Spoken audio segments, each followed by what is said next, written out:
Today I'm going to show you how to make the most delicious mocha protein bowls from our new Bare Lean guide. So let's get started. We are going to have some rolled oats as our base. So I've got a food processor here. Another really good thing about this recipe is everything goes in a food processor. Super easy cleanup. So half of these oats we want to put straight into the food processor and process until they're a fine but not a flour consistency. So I'm just going to pop half in there. Perfect. Awesome, so leave the other half till we put in later, and let's just quickly bind them and see how we go. Alrighty, blend. Alright, so they are blended up. If we have a look at them, they're basically, some are whole, some are blended, so it's not a flour consistency. It's sort of like a meal consistency, which is exactly what we want. Then we're going to go ahead and put 2 scoops of chocolate protein. So you can use whatever protein you've got, depending on what you've got. The flavour will obviously change, but this is about 60 grams. So usually a scoop of protein is about 30 grams, but around 60 is what you want to aim for. So I'm going to pop that into the blender. And then we've got some maple syrup. So we've got 160 mils of maple syrup. If you don't want maple, you can use some honey or some rice malt syrup, any sort of sticky sort of binding consistency. So I'm going to throw that in there. Check that out.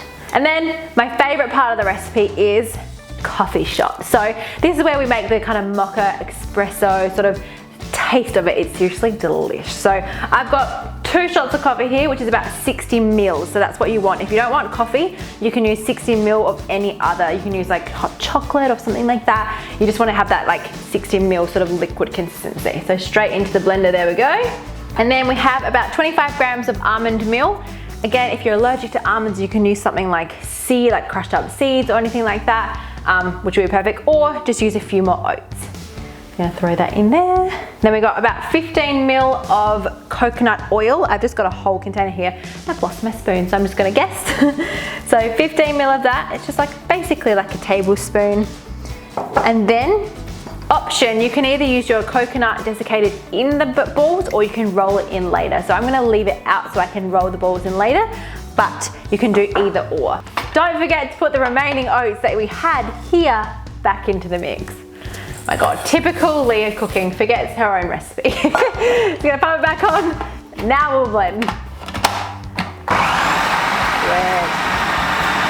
That looks better. So now that we are done, that consistency is perfect.